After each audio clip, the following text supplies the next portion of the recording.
No, zdaj bi se pa poskušal bi ta video nekoliko spraviti v kontekst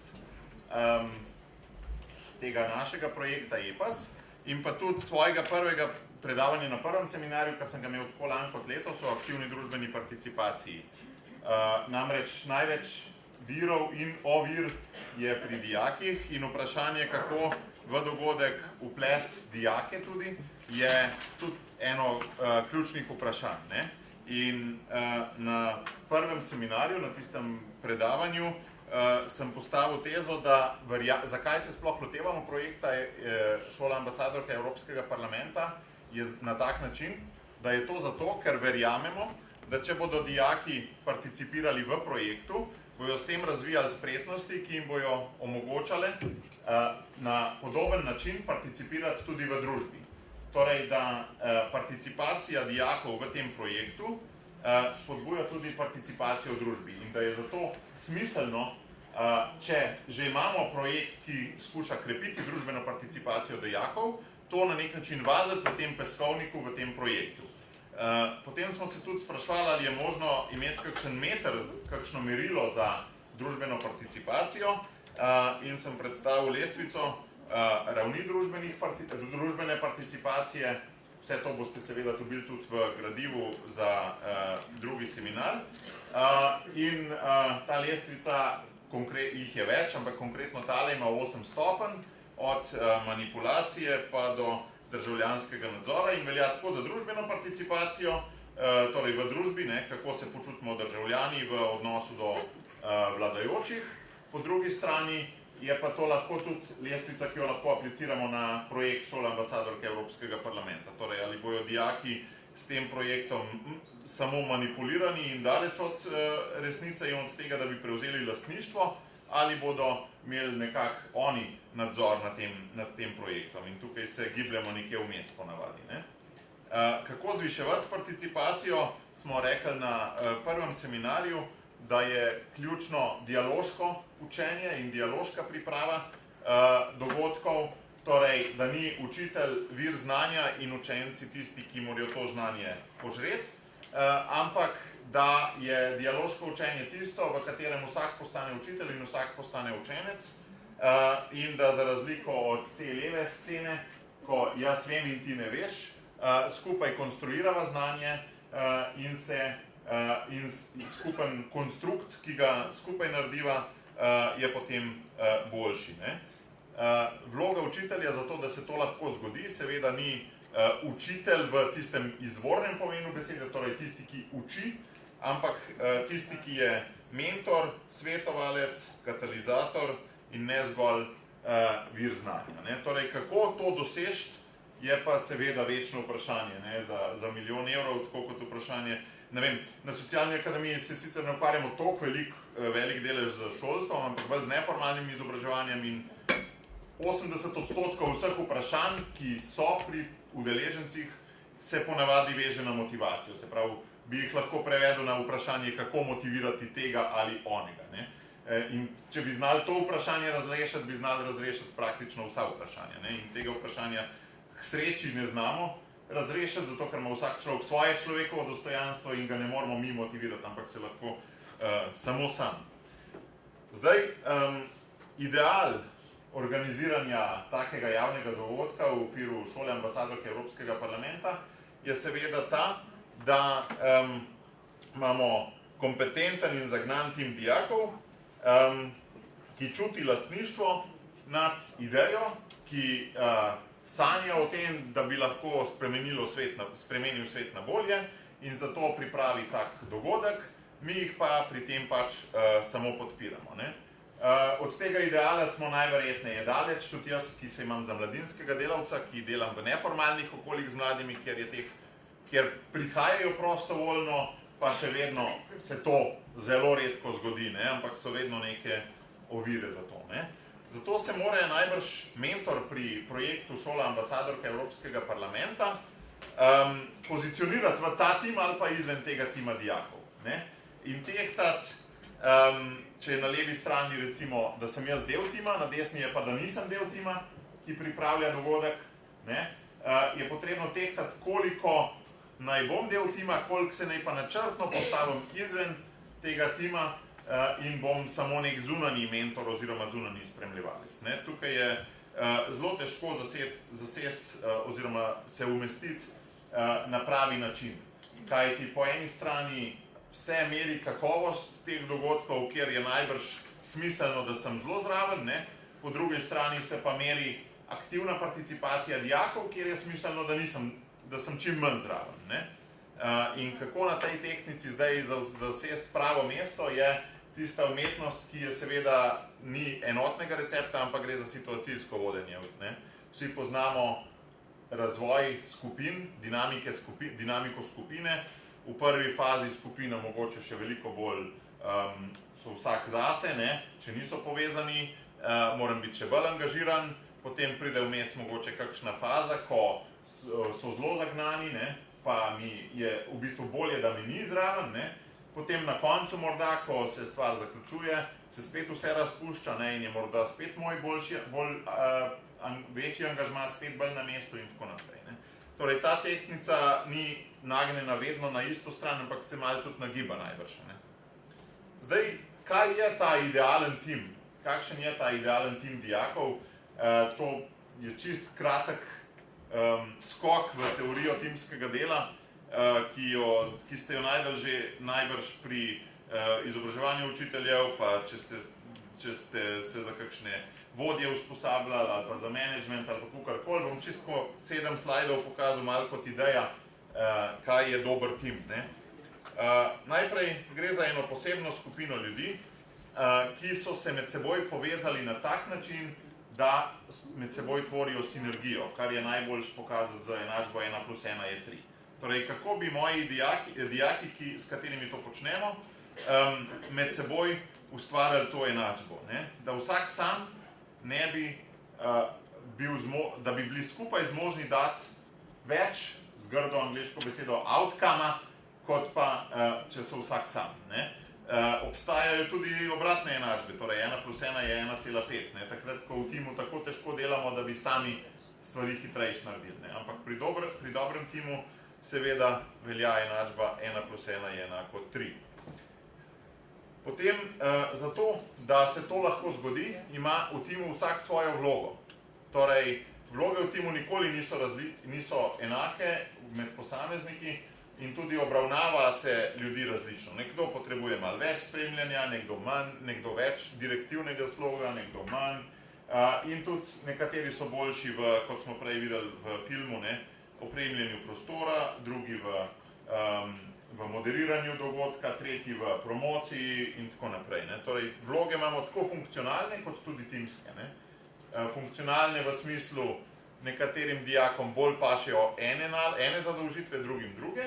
Timske pa tudi, da znotraj tima imamo, tako kot tudi znotraj razreda, ljudje, ki se bolj izpostavljajo, pa tiste tihe vode, ki bregove derajo, pa bolj tehnične tipe, pa tiste, ki v konfliktu vzrojijo, pa tiste, ki konflikte pomirjajo in tako naprej.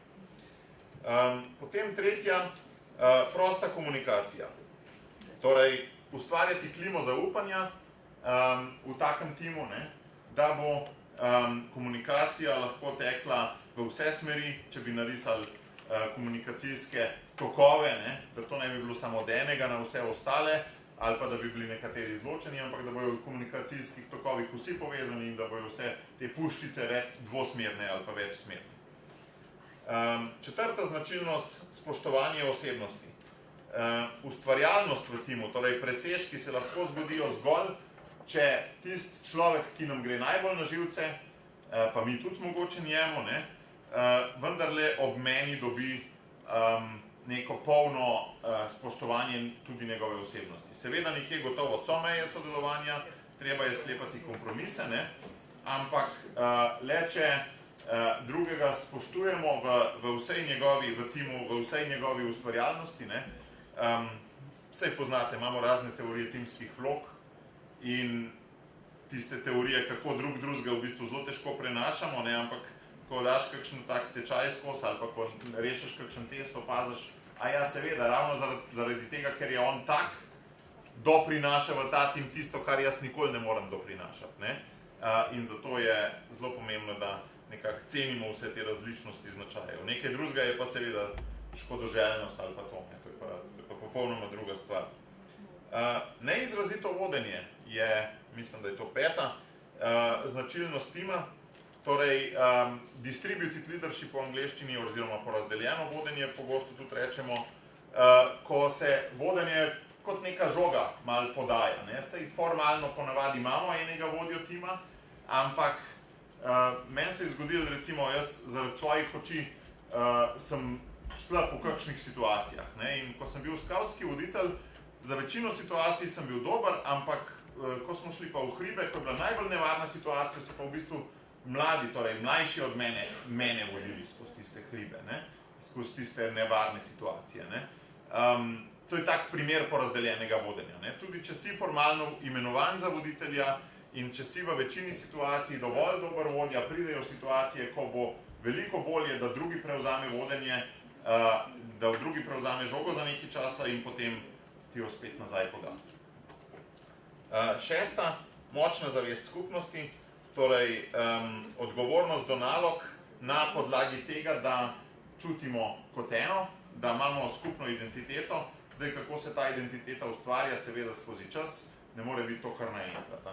Z nalogami zelo težko na prvem srečanju tima, kar začnemo.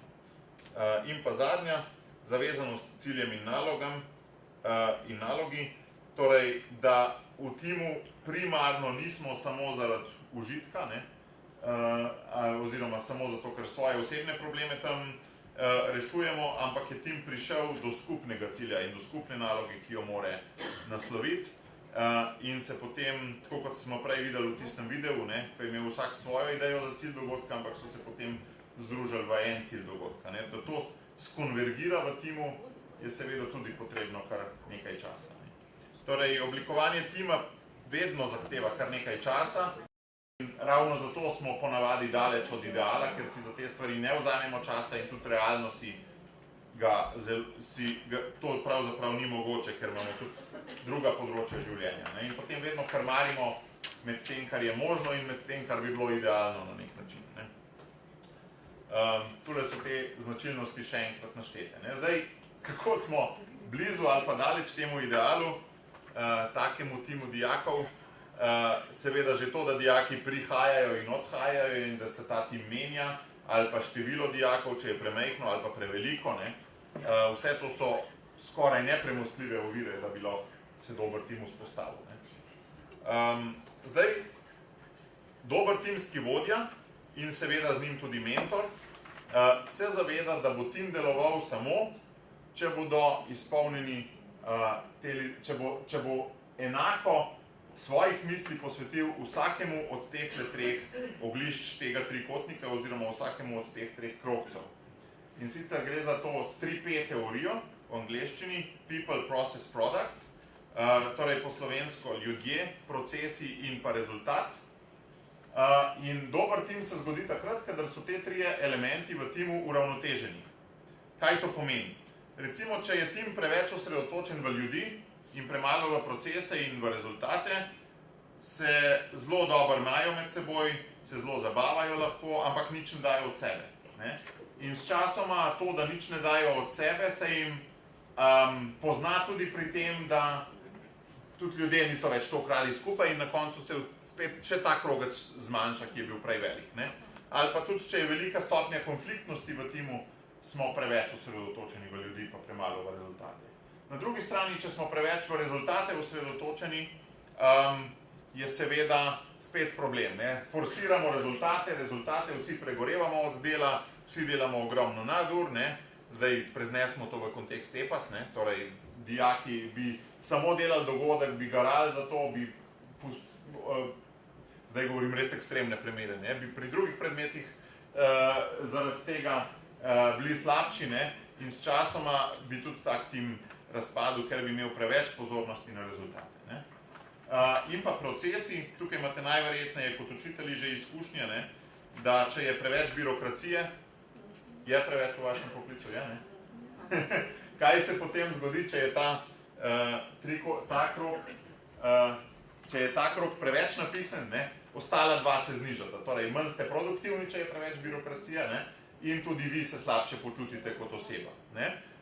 Torej, tudi če je tale procesi, krog, množica procesov preveč napihnjena, uničuje druga dva, če je pa premalo napihnjena, torej, da je vse nedefinirano, prihodi, odhodi, ni nekih rednih sestankov, ni neke rutine, je pa tudi slabo. Torej, vsa ta tri oglišča morajo biti v nekem dobrem timu nekako približno uravnotežena.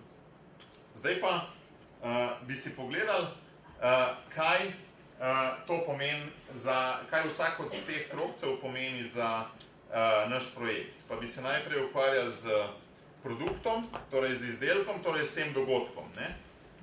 O tem smo že kar veliko povedali, oziroma je veliko povedal Pastir v risanki, kaj je dober produkt. Slišali smo, da je dober produkt, torej dober dogodek, tisti, ki ima scenarij, tisti, kjer se ve, kdo je za kaj odgovoren, tisti, ki je dobro spromoviran, tisti, ki je kakovostno moderiran, tisti, ki ima v zadnji jasno finančno konstrukcijo ali pa saj materialno, tam, kjer so se člani skupine poenotili z istim ciljem in z isto vizijo dogodka. In tukaj sem še enkrat zapisal teh 10 pravil, zelo na kratko. Torej, dogodka nikdar ne pripravljaj sam. Kaj to za vas pomeni? Na tisti tehnici med tem, da vi ste v timu in med tistim, da niste v timu, torej ne zavzeti vloge, da boste na koncu vse sami delali. Ne se prepustiti tej, niti ni skušnjava, ampak zlezeš v to s časoma, ko rečeš, 10krat na hitro rečeš, saj bolj, da sam naredim, pa si že tam. Potem določite cilj dogodka. Tudi pri tem projektu Šola ambasadorka Evropskega parlamenta v bistvu so cilji, se vam zdijo morda nekoliko nejasni. Saj projekt na evropski pa nacionalni ravni ima svoje cilje, ampak to je dejansko platforma za vas, da lahko svoje cilje noter potisnete. Znotraj tazga dogodka, ki ga delate za projekt Šola ambasadorka Evropskega parlamenta, se da, bom grdo besedo rekel, uštuliti mnoge cilje. Lahko, če šola želi z županom bolj sodelovati, ga povabiti na dogodek in mu da neko mesto noter. Pa je to lahko eden od pomembnih ciljev. Lahko se naslovi neka tema, ki je v šolskem okolju že dalj časa problem, recimo, ne vem, zaposljivost ali pa nizek vpis za ta deficitarnost poklica ali pa karkoli in se naslovi taka tema in se s tem ta cilj angažira. Lahko se dvigne ugled šole s takim dogodkom, se pravi, povabimo evropskega poslanca ali pa koga drugega, ki je ugleden in se s tem dviguje ugled šole. Lahko se krepi skupnost dijakov. Lahko recimo, če imate kakšno strukturo, ki v šoli, ne vem, te dijaške skupnosti, ki v šoli ne deluje tako dobro, pa bi radi, da bolje deluje, je lahko cilj dogodka tudi to, da se ta ekipa okrepi. Mogoče se jim da neke vire na voljo in rečete, dajte probati narediti. Torej, cilj dogodka, zdaj sem naštel par ciljev, pa bi jih lahko še veliko, je lahko res marsikaj. In dajte vezati te EPAS dogodke na svoje cilje. Brez veze je, da delate nekaj samo zato, da dobite ta naziv, ampak tako kot je 1 + 1 je enako 3, tudi pri timskem delu, tako je tudi pri vašem mentorstvu. Splača se povezati dva konca iste palce in narediti učinek dvakrat z enim samim delom. Torej, določite, kdo bo pil in kdo plačal. Tukaj je seveda pomemben dogovor znotraj šolskega osebja in pa za infrastrukturo in denar. Tukaj so zelo polarne, šolsko osebje sami oranžni, denar sami beli. Torej, nekak dogodek je hkrati tudi projekt. In vsak dober projekt seveda ima načrt aktivnosti, ima finančni načrt in pomembno je, da to tudi za ta dogodek naredite. Zapišite scenarij. Moram reči, da se pri večini dogodkov je to tista najbolj usodna napaka, da scenarij ni zapisan. Prej ste videli eno možno formo, kako scenarij zapisati. Jaz mislim, da je to za dijake lahko zelo luštna vaja, ki jo zmorejo, morda samo za kakšnega, morda za par, za dvojico, morda to za tisto dvojico, ki bosta potem tudi moderatorja na koncu. Ne vem, si izmišljujem. Torej, tabelico narediti z 3 stolpci vsaj, kaj se bo dogajalo, kdo ima to na čez, pa koliko minut bo trajalo. In to bo zelo dobra učna izkušnja za dijake. En bolj znanih pedagoških mislecev v Sloveniji je rekel enkrat, oziroma ima tezo, da sta danes v izobraževanju glava in roke, da so ločene med seboj. Torej, da glava pa roke niso povezane v izobraževanju. In to tudi samo opazim, ko usposabljamo mlade za zaposljivost, da recimo čist, ne vem, projektno delo. 100-krat so že napisali, kaj je namen, pa kaj je cilj, pa kaj je načrt aktivnosti naredili. V glavi so ga že 100-krat naredili, izvedeli niso pa še nikoli. To glava naredi, roke pa pol tega ne finalizirajo. In če boste scenarij res dali dijakom zapisati in da bojo dobili to učno izkušnjo tudi s tem, kaj je šlo potem narobe, da boste z njimi to reflektirali, se bojo glava in roke povezali. Končno, saj nekje imajo, ampak imeli bojo priložnost, da to, kar glava stuhta, roke potem tudi preizkusijo. In takrat moje osebno mnenje je, da je to zelo, zelo pomembno. Potem poskrbite za promocijo. Tukaj bi jaz za potrebe projekta EPAS razdelil na notranje in zunanje deležnike. Notranji deležniki, torej šola, kjer seveda imamo 2 podmnožici, učence pa šolsko osebje, je zelo smiselno nagovarjati po svoje, torej učence in šolsko osebje s svojimi kanali. Pomisliti pa vendarle tudi, kljub temu, da to ni mogoče čist bilo v mislih najprej, tudi na zunanje deležnike. Torej, koga iz kraja ali pa iz naše stroke lahko še na dogodek povabimo in kakšno vlogo mu damo. Zdaj ali kot govorca, ali samo da pozdravi, ali kot sponzorja, ali da prinese kakšen pano, pa se s tem oglašuje, ali pa tudi kot udeležence, recimo, da gre v kakšnem mailingu za starše ali pa za, ne vem, tudi vabilo na ta dogodek in bi morda še koga drugega zanimalo. Potem 6. pripravite prostor.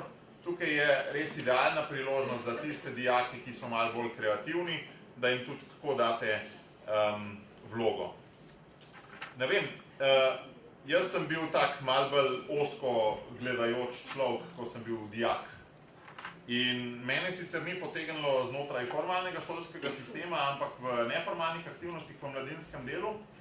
V vse te stvari, kot so aktivno državljanstvo in tako naprej, me je potegnilo to, da sem enemu, to je bilo leta 1993, ko sem bil eden redkih, ki je imel računalnik in obvladal malo te risarske programe, da sem enemu kolegu, prijatelju, pomagal narediti zemljevide od Južnoafriške republike, ker je imel neka predavanja o po koreninah iz Južnoafriške republike. In mene je v temo aktivnega državljanstva in družbene participacije potegnil risarski program na računalniku, ker nima nobene veze z družbeno participacijo. In verjemite, in jaz osebno verjamem v to, da za nekoga je pa morda tudi to, da okrasi neko dvorano, lahko ključ do njegove aktivne družbene participacije. Gre namreč za tisti moment, ko ti prvič izven familije nekdo pove, wow, v tem si pa ti res dober. To je zelo relevantno, da ti nekdo izven družine pove, da si v nečem pa res dober. Ker družina je to itak dolžna, bolj ali manj. Izven družine pa ponavadi naletiš na kajle. In ko se ta mehurček zgodi, se bo samo še napihoval. In bo človek hodil izven cone udobja še malo, pa še malo, pa še malo. In sam, recimo, nisem bil vešč javnega nastopanja, takrat sploh še ne, pred 10 ljudmi mi je bilo zelo težko govoriti. 3 leta zatem sem pa na Prešercu vodil eno prireditev za 1000 naključnih mimoidočih. In res, to ne govorim zato, da bi se hvalil, ampak zato, da take aktivnosti so lahko štart, prožilec naglega skoka v kompetencah za mlado osebo, predvsem v teh družbenih kompetencah, ki so povezane z družbeno participacijo. Recimo, javno nastopanje je tipična kompetenca, ki jo rabimo za družbeno participacijo. Poglejte, politiki, to je skoraj edina, od velikih politikov je to skoraj edina kompetenca, ki jo imajo, pa jim uspe. Tako da, Ni treba, mislim, torej, včasih je treba iti malo okrog ovinka. Tudi priprava prostora je za eno 16-letno dekle mogoče štartna kompetenca, ki bo odprlo polje tudi še na drugih področjih. Potem gradite odnose z obiskovalci, to je ta 7. Torej, ja, dajte mogoče tudi takrat se pokazati v drugačni vlogi, kot pa ste v razredu na tistem dogodku. Mogoče, da sami naredite kakšno darilca, jih zapakirate in tistim date in jih javno pohvalite ali pa kaj tasga.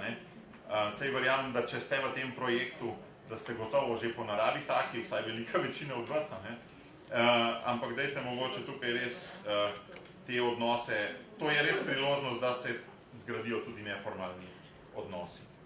Potem 8.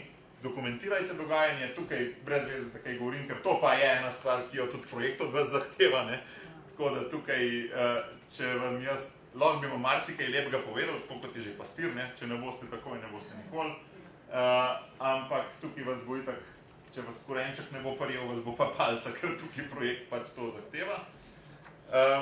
Potem pocrkljajte sodelujoče, o tem sem že govoril, sami veste najbrž, kako za dijake, morda za kaj bi poslancu največ pomenilo, če bi prišel na vaš dogodek, kaj dijakom, kaj županu in tako naprej. In pa improvizirajte, tukaj pa mislim, da ne potrebuje dodatnih besed. Torej, to je bilo, kar se tiče produkta, torej, kar se tiče dogodka. Veliko sem naštel, PowerPoint dobite, tako da upam, da bo lahko, ko se boste pripravljali na kakšno srečanje z dijaki, da boste kakšen drobec od tega lahko vzeli. Zdaj, drugi krog od 3 so seveda ljudje.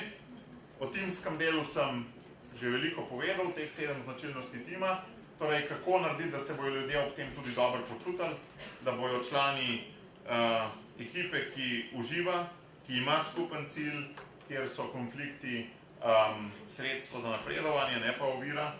In ne vem, če veste, kaj v angleščini pomeni beseda tim, oziroma kratica tim. Ste že slišali kdaj za to? V bistvu foro, Tisti, ki znate angleško, domnevam, da večina, Tim v bistvu pomeni together everyone achieves more, To je kratica, Torej, skupaj vsak doseže več. V košarki, kjer smo bili evropski prvaki v Slovenci, se je to najbrž lepo videlo, Kako v bistvu vsak od teh fantov najbrž brez tima ne bi bil toliko slaven, toliko bogat, toliko priznan, toliko spoštovan, kot je skupaj s timom.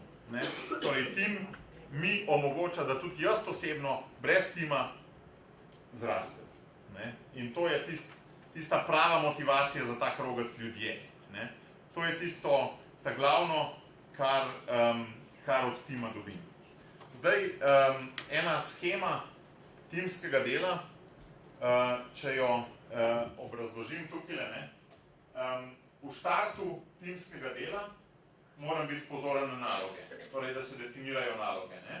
Na koncu smo seveda dobili neko formalno rešitev tega problema, zaradi katerega je tim skupaj. Torej, definiramo naloge in na koncu pride ven neka rešitev, če smo pozorni na rezultat. V samem procesu timskega dela pa moramo biti seveda pozorni na procese, torej, da se mi dogovarjamo, da prevzemamo naloge, na vloge v skupini, kdo bo kaj naredil in pa seveda tudi upravljati moramo s časom. To je pogled človeka, ki je predvsem osredotočen na nalogo in to je nujno potrebno za tim, brez tega ne gre. Ampak tale schema je v resnici veliko bolj sladka in je v resnici bombonček. Namreč potrebujemo tudi drugi pol v timu. Poleg osredotočenosti na naloge, na rezultate, je smiselno biti tudi osredotočen na vzdušje, ki je v bistvu nasprotujoče nalogam včasih, na prvi pogled. Zdaj, če pa pogledamo ta bombonček z vidika vzdušja, recimo, da imamo dva voditelja, dva učitelja v nekem, ali pa v nekem timu, ki sta res nasprotujoča si značaja. In to velikrat moja žena dela v razrednem pouku in velikrat je pa tako, da je oseba, ki ima podaljšano bivanje, čisto nasprotje od osebe, ki ima dopoldne razred, recimo. Tako da se to dejansko res včasih tudi zgodi. Torej, če si pozoren na rezultat, na začetku definiraš naloge, če si pozoren na vzdušje, pa v začetnih fazah razvoja tima se posvečaš ljudem in se sploh ne nalogam. In če si pozoren na vzdušje, namesto procesa govoriš o tem, kako bomo pa mi delali, kaj bomo pa počeli, kako se bomo dogovarjali. Namesto vloge se posvečaš konfliktom in jih poskušaš gladiti in razreševati. Namesto časa, ki je omejitev, bolj gledaš potenciale, ki so in v bistvu iz njih izhajaš in kuhaš iz tistega, kar imaš. In na koncu se s tem dodatkom, s te polovice oziroma te začimbe, ne zgodi samo formalna rešitev, ampak dejanska rešitev. Kaj je razlika med formalno in med dejansko rešitvijo? V kontekstu našega dogodka je to zgoraj dogodek sam zato, da je. Sam zato, da bo ravnatelj zadovoljen, pa da bomo dali skozi, pa da bomo tablo dobili. Tole je pa dogodek, ki je vplival tudi na dijake, pa na šolsko osebje, pa na ugled šole, pa na vključenost šole v kraj, pa na druge deležnike in tako naprej. Torej, dejanska rešitev je takrat, ko delamo za to, da bo nekaj res uspelo, da bo neka sprememba. Formalna rešitev je pa, ko delamo samo za to, da je. In če smo samo v tej zgornji polovici bombončka, osredotočeni samo v naloge, potem bomo tudi dobili samo naloge, bomo dobili samo formalno rešitev. Če smo pa gledamo celostno, bomo pa dobili dejansko rešitev. Zdaj, v timu gremo seveda skozi te 4 faze projekta in v vsaki fazi razvoja dogodka je smiselno, da postopamo na malo drugačen način. Jaz vam tudi predlagam, da svoje delo bolj ali manj zastavite pri dogodku v te 4 faze. Torej, da faze se med sabo lahko tudi malo prekrivajo, ampak da bolj ali manj v začetku dajete največ poudarka ideji, potem v drugi fazi načrtovanju, izvedbi in pa vrednotenju. To je čisto osnova projektnega menedžmenta, to je projektni cikel, ki se vedno vrti in s tem, ko vrednotimo, ponavadi skočimo v novo načrtovanje. In predlagam vam, da skupaj pogledamo še, kaj v vsaki fazi nekako deluje. V fazi ideje, torej, ko se tim zbere skupaj, je smiselno, da se poleg dobre ideje tudi dvigne motivacijo tima in to predvsem s tem, da odgovorimo na vprašanje, zakaj sploh. Zakaj sploh bi imeli ta dogodek? Obstaja en zelo lušten TEDx video v angleščini od Simona Sineka, ki ima naslov Start with Why, torej začni z zakaj. In tam govori o tem, zakaj so nekateri projekti uspešni, drugi pa ne, da tisti, ki začnejo z zakaj, so uspešni, tisti, ki pa začnejo z kaj ali pa kako, pa da niso uspešni. Predlagam vam res, da začnete z vprašanjem zakaj, ampak to jim ne boste mogli vi vcepati v glavo, zakaj to rabijo. Sami morajo prijeti in izhajati morate iz njihovega zakaj, ne iz vaših. A je to, da si želijo v tujino, ali je to, da si želijo službo dobiti, ali je to, da se želijo zabavati, ali kaj. Te zakaji so različni in te njihove zakaje je smiselno v prvi fazi, ko generirate idejo, vključiti v načrtovanje. Uporaba odprtih metod, torej res metode, kjer se bo omogočalo izražanje, ki ne bodo zelo močno vodene in zabetonirane, ampak tam, kjer se bojo oni lahko izražati. Recimo, možganska nevihta, fotogovorica, torej delo s fotografijami, kjer, če ti rečeš, imamo temo migracije in daš 50 fotografij ali iz časopisov ali kakšen prav za to pripomoček, ne boš v resnici nič o dogodku govoril tisto uro, ampak boš predvsem omogočal izražanje njih na temo migracij ob fotografijah, jim zbujaš neke asociacije, spomine in tako naprej. In to je ta zakaj. V fazi ideje, po mojem, smiselno, da se še ne prizemljimo čisto dovolj, tako kot je ob osamosvojitvi Slovenije rekel takratni predsednik Kučan, nocoj so sanje dovoljene, jutri je nov dan. Naj bodo v tej fazi sanje še dovoljene, jutri je pa nov dan. V fazi načrtovanja predlagam, da se osredotočite nad pripravo dokumentov, torej da vendarle v tej fazi na koncu dobite te 3 produkte ven od tima. Torej, da tukaj pa ni več toliko prostega pogovora, ampak da usmerjate tim na ta način, da bojo zapisali nek cilj, kakorkoli že z njihovimi besedami v njihovem jeziku, da bojo naredili nek načrt aktivnosti, torej, ti moraš zrihtati dekoracijo, ti moraš povabiti tega in tako naprej, in pa da bodo naredili scenarij. Ko sem premišljeval o tem, kako bi jaz vodil tak tim, bi se fokusiral na te 3 produkte. Torej, da bi poskušal dijakom pomagati, da bi oni prišli do teh 3 produktov. In seveda tole, ta zakaj, vzeti kot izhodišče. Metode, ki bi jih pri tem uporabil, bi bile torej moderiranje, torej nekako bi dajal besedo in povzemal in skušal to, kar rečejo, zajemati in povezovati med seboj. Grafična facilitacija, torej da bi kakšno schemo tudi narisal na kakšen plakat ali pa kakšne povezave, miselni vzorci ali kakorkoli, in pa zapisovanje se mi zdi zelo pomembno v tej fazi, torej da je nekdo, ki zapisuje ključne stvari. Tudi pri odraslih opažam, da veščina pisanja zapisnika je ena redkih veščin, tako da mislim, da jim bo tudi to koristilo pri njihovi nadaljnji poti.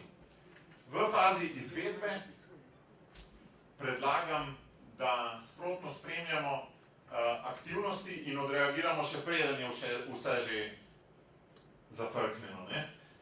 Torej, da dovolj zgodaj ukrepamo, če nekaj ne gre v skladu z načrtovanjem. Zdaj, kaj je ukrep?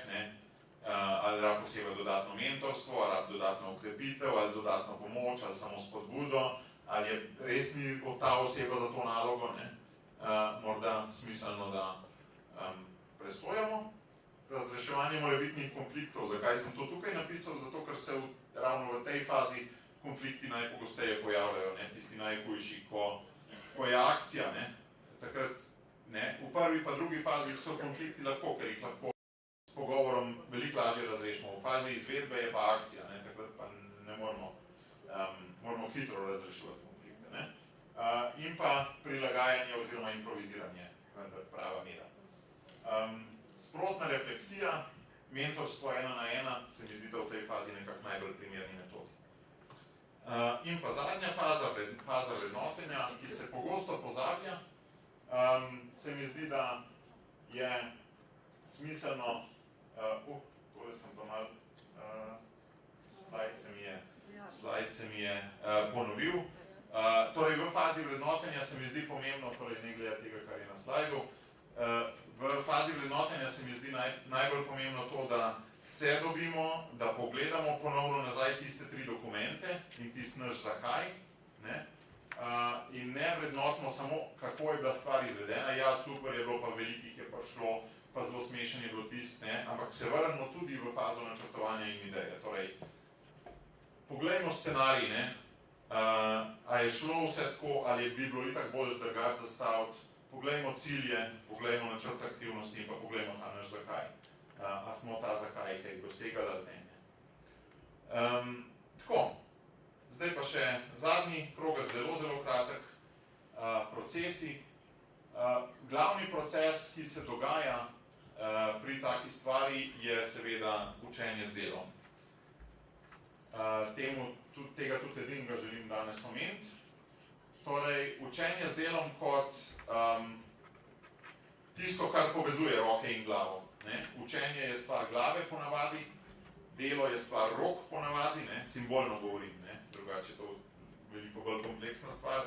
In učenje z delom, torej ne samo delo ali pa ne samo učenje, se mi zdi res močna valuta tega projekta. Najbrž poznate, ali pa ste že slišali tekom svoje formacije kot učitelji in učiteljice, Kolbov cikel izkustvenega učenja, kjer se to učenje dogaja v ciklih. Najprej imamo neko konkretno izkušnjo, recimo izkušnja je, da sem napisal scenarij, ali pa da sem okrasil prostor, ali pa da sem, ne vem, povabil nekega gosta, ga poklical ali pa govoril z novinarjem, ne. Od vas kot mentorjev je pa odvisno, ali bo šla ta izkušnja samo mimo njega, ali ga bom tudi povabil v refleksiji, torej s pametnimi, s primernimi vprašanji to izkušnjo tudi reflektiral in omogočil, da bo on na podlagi te izkušnje dobil neke uvide, kaj je bilo dobro, kaj ni bilo dobro, da bo začel presojati. Na podlagi tega, ko sem izkušnjo evalviral, grem lahko v abstraktno konceptualizacijo. Aha, v posploševanje, ne? Aha, vidiš, pri scenarijih je pa treba na to paziti. Aha, ko govorim z novinarjem, je pa treba na to paziti. Ko pripravljam prostor, je pa treba na to paziti. Torej, tukaj gre za neko posploševanje, za neko generalizacijo, ki bo uporabna zame tudi pri nadaljnjem, ne? In potem v aktivno preizkušanje, torej naslednjič stvar naredim bolje, ne?